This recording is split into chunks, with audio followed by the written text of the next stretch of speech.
Hey, Mets fans or anybody else who might be watching, thanks for checking in. Just here continuing my documentation of the Mets 2026 season.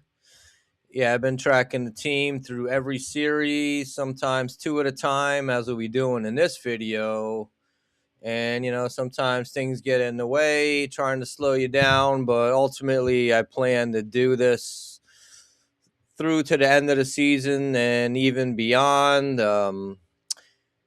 Even if it is just for my own interest to kind of look back on this and experience the ride. Although most of it has been torture in the wins and loss department, but yeah, the Mets are right now playing some of the most complete ball of the season, and it's been interesting, if nothing else. So, in the last video, we left off after winning 2 of 3 in Pittsburgh. And after that series, it was announced that Devin Williams going on the injured list with a right shoulder strain. So not only did we trade away most of our bullpen at the deadline, now we lose one of our few guys that we kept. We lose him for a bit, and this was our designated closer. Granted, he hasn't quite lived up to expectations, but he has been mostly effective, just a bit more hittable than he's been through his career. And honestly, there haven't been an incredible amount of save chances for him to lock down or even to blow up. Anyway, who would we turn to if we had a chance to win one of these games at the end? Well, I guess we'll find out. We head into Atlanta, having won 5 of 6 in Cleveland and Pittsburgh, and also having won 6 of 10 against the first place Braves on the season. So with just one win here, we could clinch the season series against them for the first time since 2017. Game 1, we got our guy Christian Scott on the mound going against Bryce Elder for Atlanta. Mets struck right away in the first. A.J. Ewing hit one in the right field that got by Acuna, who then tried to claim the ball was stuck under the fence when it was just sitting there. Unfortunately, Ewan stopped running between second and third when the play was called dead. The Mets challenged that the ball was. They challenged the call that the ball was stuck, and they won the challenge. But since Ewing stopped running, he had to stay at second when he probably could have just scored since Acuna's punk ass. He was too busy claiming the ball was stuck on our fence. Definitely a weak move and a weird way to start the game, but Mets kept going. After a Lindor ground out, Bichette knocked Ewing in with a single for the first run. A walk to Carson Benj and a single by Young loaded the bases for Marcus Semien, who struck out for the second out, leaving it up to Brett Beatty. Not necessarily the guy we want to see there with his 214 average and barely 600 OPS, but as was predicted by Ron Darling, Beatty hit one out, sending the first pitch over the wall in right center for a grand slam, and the Mets up 5-0. Mets got 2 more singles after that, but no more runs in the inning. The Braves got 2 back in their half with a couple hits off Scott, but Jared Young was able to get one of those back with a 2-out RBI single in the second to score Lindor, who had doubled to lead off the inning. Lindor would come up with a solo blast in the third off Elder, an absolute bomb into the right field concession area. His 11th of the season, make it 7-2 at that point. Braves chipped away a little with 2 more off Scott before he left after 4 innings. So yeah, not the best outing for Scott. We had the lead for him. He allowed the Braves to chip away. Got hit around a bit. He allowed 7 hits, but he also had 6 strikeouts. Jonathan Pintaro came on in the 5th, allowed the first 2 runners to reach base. He induced a double play ball, which left the Braves with 2 out and a man at third. So a chance to get out of the mess, but threw a crazy wild pitch that hit the netting on the backstop, allowing Harris to score from third and making the score 7-5. In the ninth, the Mets made it 8-5 on a sac fly by Young to score Lindor. He had his third hit of the game there, Lindor, I mean. So, hey, we're up 8-5. Who are the Mets going to go to in the ninth to close it with Williams out now? Well, none other than our boy, Kodai Senga. So, yeah, we've talked bad about this guy the whole time. Really don't want to see him, especially in a starter role. Mostly been pitching out of the bullpen in like low leverage situations, but hey, they're going to him as the closer now. Is he going to be able to lock it down or continue being the 8 ERA pitcher we've come to know and someone we really don't want to see on the mound at all, really? Senga stepped up here, working around the walk to hold the Braves scoreless and end the game with his first career save. Of course, in this one, he had a 3-run lead to work with, so making it a little easier. But he came through, and the Mets took game 1 of the series and clinched the season series against Atlanta with 7th victory of the season against them. Look at game 1, 8-5 win. Scott 4 innings, 6 strikeouts. The 4 earned runs on 7 hits and a walk. Jonathan Pintaro and Lavender each pitched an inning. Daniel Duarte, 2 innings pitched. And Kodai Senga with the save. Brett Beatty with the big grand slam. He was 1 for 3 with the home run, 4 RBIs, and a walk. Lindor, as I mentioned, 3 hits. He was 3 for 5, double home run, 3 runs and an RBI. Jared Young, 2 for 4 with 2 RBIs. So could we possibly take this series as well as the season series, which we had already clinched? Well, we had our other guy, Noel McLean, on the mound for game 2 going against Martin Perez for Atlanta. As much as we'd love to see McLean turn into our next version of Jacob deGrom, well, we got the bad version of that in this game, just meaning that, yeah, McLean got the deGrom treatment with 0 offensive support while completely shutting down the Braves' bats. McLean would go 6 innings, only allowing 1 hit, a solo home run by Ozzie Albies. He walked 2 batters and got only 3 strikeouts in this one, but he was highly effective. The Mets offense could only get 4 hits all game, along with 3 walks. Jeffrey Yan came out wild, allowing 3 walks and a run, only getting 2 outs in relief of McLean. And then Chase McDermott gave up a 2-run home run to Matt Olson in the 8th. Not much more to talk about in this one. Mets lose game 2 of the series 4-0. You see McLean with 6 innings, 3 strikeouts, 1 run on 1 hit, just that solo home run, and he had 2 walks. Yan, a little bit wild, 3 walks, only lasted 2/3 of an inning while allowing a run.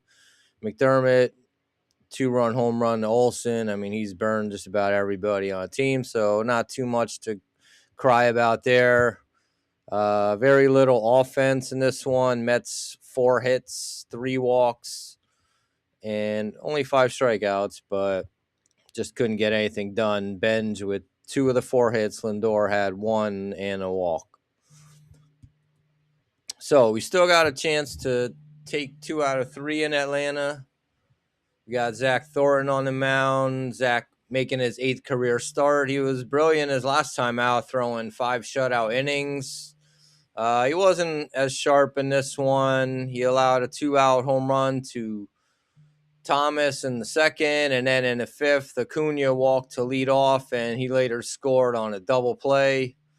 Mets, in the meantime, could only get a few scattered singles off Braves starter Tyler Mahle, whatever his name is. Just talking about Thornton, he allowed another run in the 5th on back-to-back hits by Riley and Murphy, with Riley then scoring on a base hit by Acuna, making it 3-0. Luis Torrens, he broke through with a home run to lead off the sixth. And then Luis Robert would hit one out in the seventh off Braves reliever Dylan Dodd, making the score 3-2. Mets brought in Daniel Nunez to replace Thornton in the bottom of seventh, and he got bombed immediately, giving up back-to-back homers to Yastrzemski and Riley. He also allowed a double to Acuna, who then scored on a single by Baldwin, this time off Jan, to make it 6-2 at that point. We go to ninth. Bo Bichette led off with a home run against Braves closer Raisel Iglesias.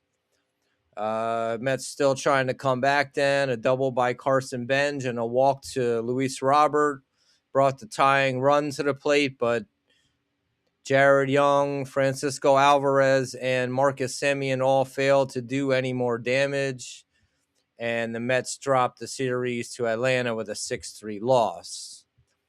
So, hey, we took the season series, but then dropped the next two. Not horrible, but, it would have been nice to win that series as well. Just keep the series winning streak going.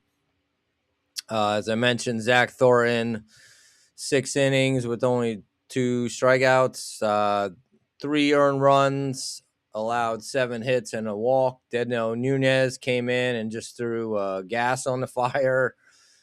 He only got 1 out after giving up 2 home runs and then left the runner on. Jeffrey Jan Weisenberger, inning and 2/3 with 2 strikeouts. So just kind of saving our arms. Although Weisenberger is, he's a pretty good story. Just one of these guys trying to hang in there, catch a major league paycheck. Kind of stories that get lost in a season, you know what I mean? Mets 3 solo home runs in this one. Bichette, Robert, and Torrens.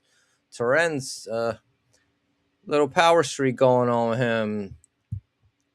It's good to see. Good to see him showing some offense.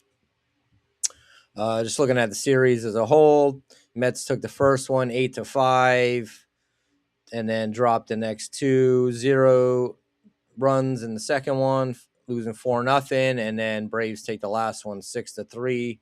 We do take the season series against Atlanta 7-6, and as I mentioned, that's the first time since 2017, which is kind of an odd year because I don't think really either of those teams are any good. I want to say that's about the time when Nationals were top of the East. Who knows? But hey, we beat the first place Braves more times than we lost to them this season.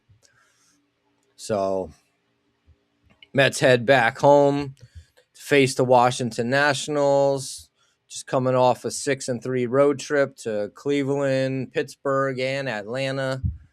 As we just talked about, Washington's coming in with their best player, James Wood, on the injured list. He's been there since August 3rd. So try to take a little bit of advantage of them. Can Mets get back to their winning ways in August after dropping the series to Atlanta? Game 1, we got Robert Stock on the mound, trying to make up for that last start he had in Pittsburgh. As I said before, it seems to me like Stock is just on a game-to-game evaluation basis, with the team seeing if he could provide some innings while they decide on how to continue the rest of the season with that 5th starter spot.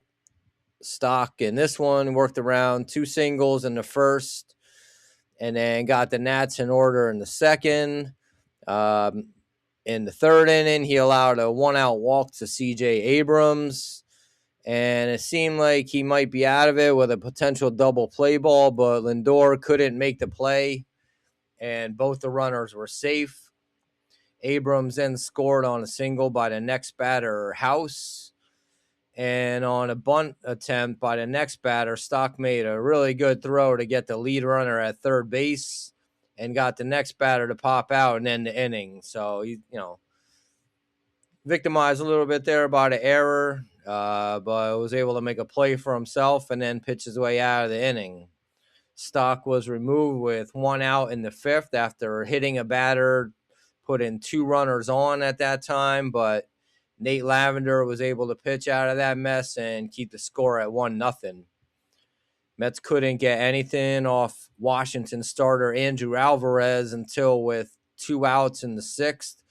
Francisco Lindor, batting righty, got a hold of one, put it into left field seats to tie the game. Next batter, Bo Bichette, he struck out, but he made it to first on a wild pitch on strike 3. A single by Robert moved Bichette to third, and he scored on a base hit by Carson Bench, giving the Mets the lead.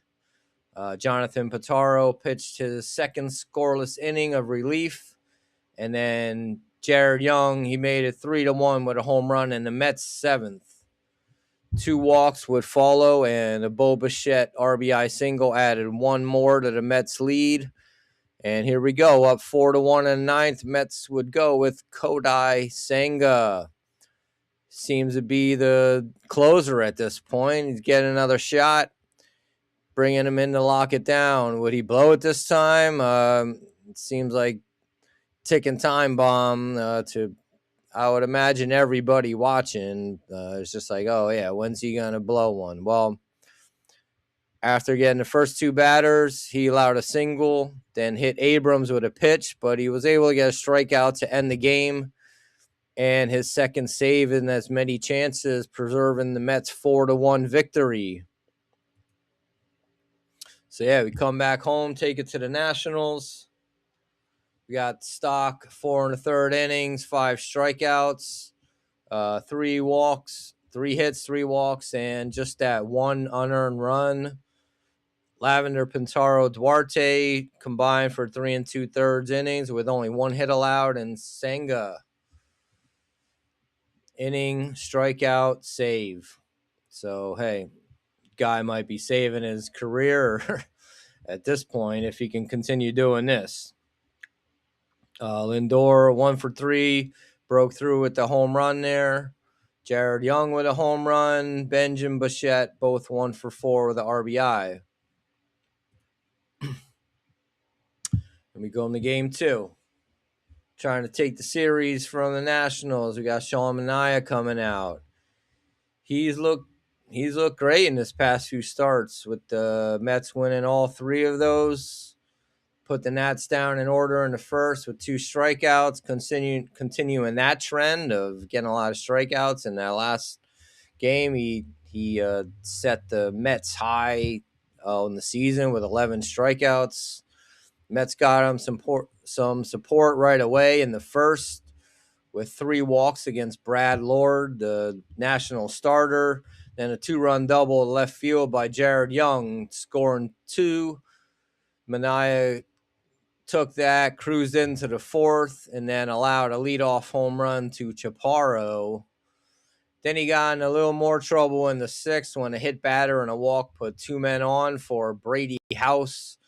This guy hit one out for a 3-run home run, putting the Mets down 4-2.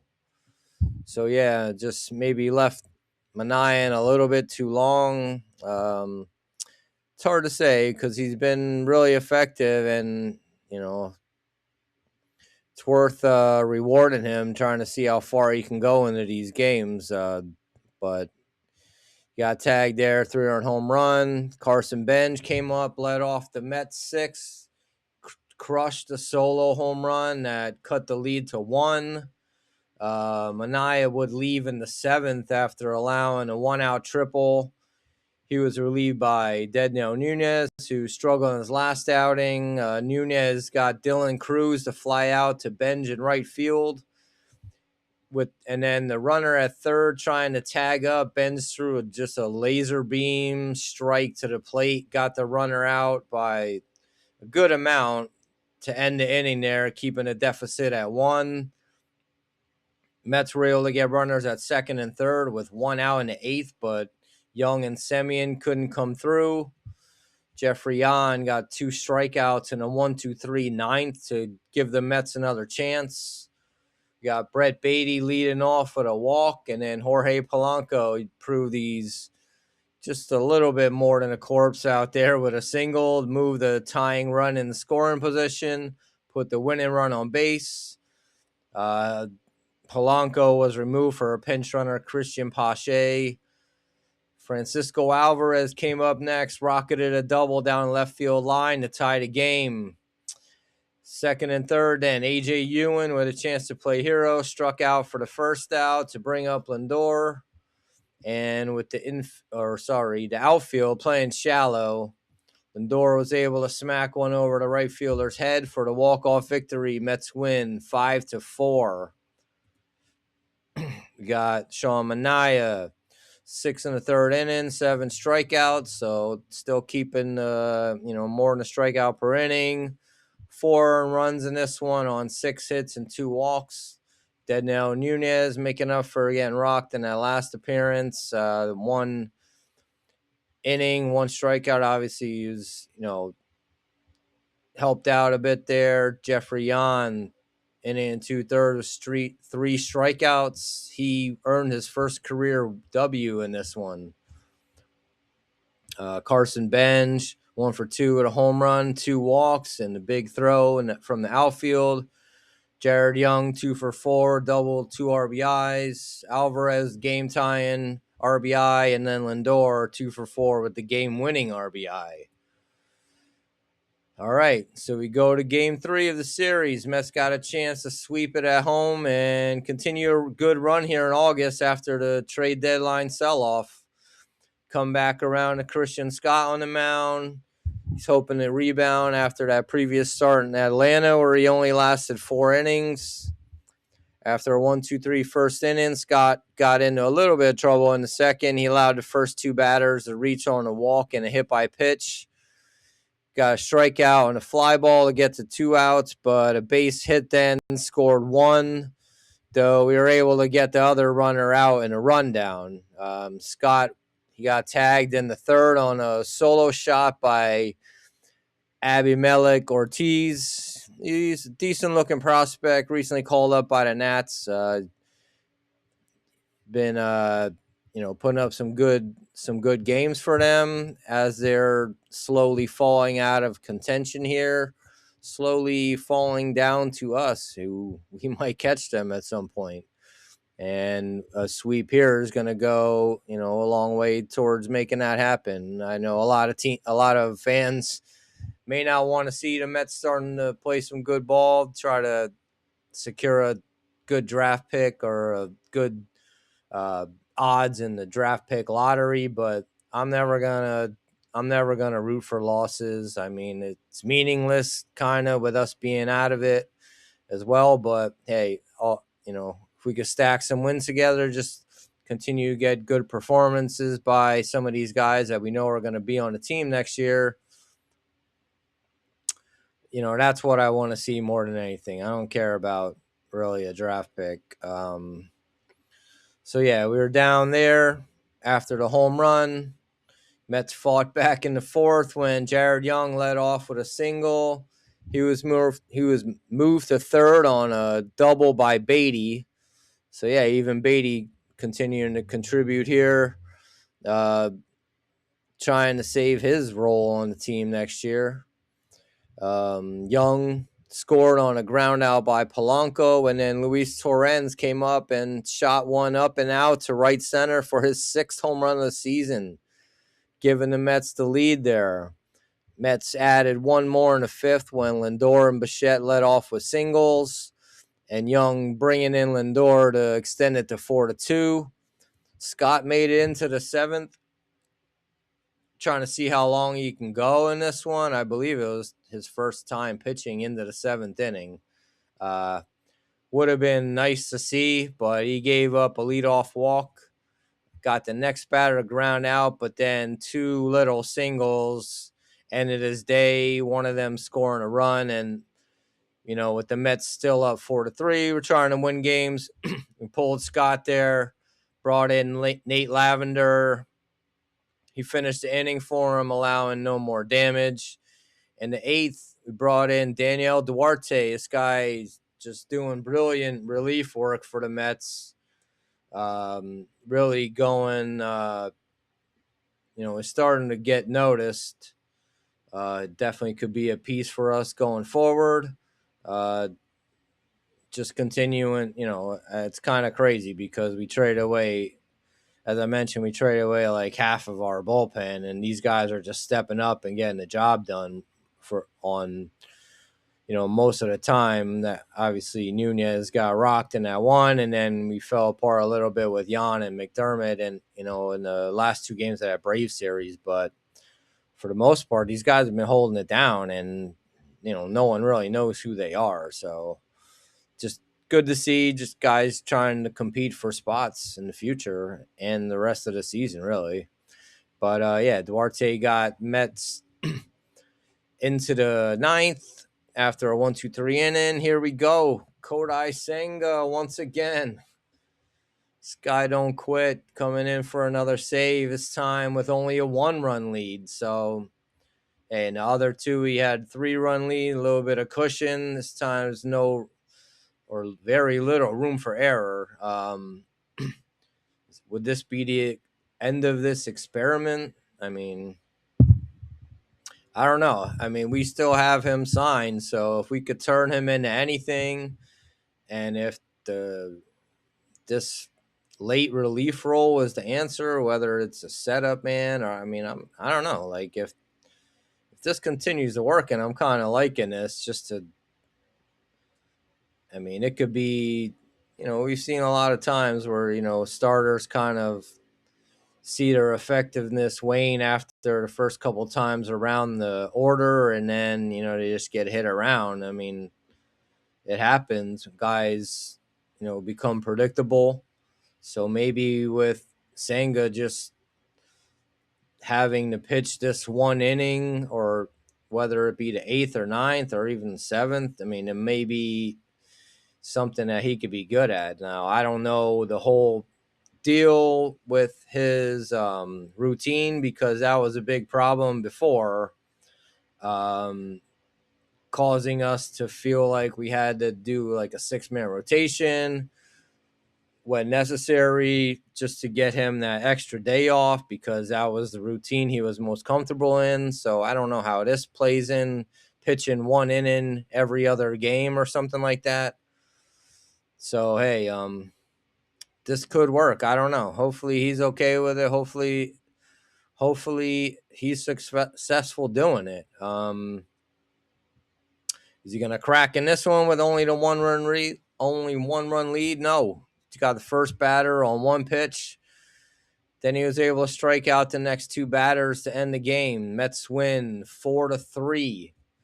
Sweep the Nationals. Senga 3 for 3 now in save opportunities. We look at the slide here. We got Christian Scott. He tried to make it through 7. Got 6 in the 3rd with 7 strikeouts. Gave up the 3 runs, but was able to give us some distance in this one. 5 hits allowed, 2 walks. Lavender, and as I mentioned, Daniel Duarte. Guys just holding it down in the bullpen there are kind of like second coming of a bullpen. And then, as you know, it's Senga. 3rd save of the season, 3rd in 3 chances. Luis Torrens, 1 for 3 with a home run. Gave us the lead back there. Bo Bichette, 3 for 3 with a triple. Jared Young doing his thing, 2 for 4, double RBI. Look at the series as a whole. Mets with the sweep. We moved to 56 and 69 on the season, so 13 games under 500. We're now at a 500 record since we changed managers. 6-4 on the season against Washington, and really we have an opportunity here to win the season series against all the teams in the NL East. We already took the Braves 7-6. We're down against the Marlins 4-6, but we played them 3 more times. If we could sweep them, that would give us season series against them. I don't know why I have so much trouble saying that, but season series against them. Phillies, we're 4-5 currently. We got 4 more 4-game series at home next month. And then we got 3 more against the Nationals. All we got to do is win one of them, and we'll take the season series against them. Currently, we are at 21-21 against the NL East. So, hey, all these little things, good to see.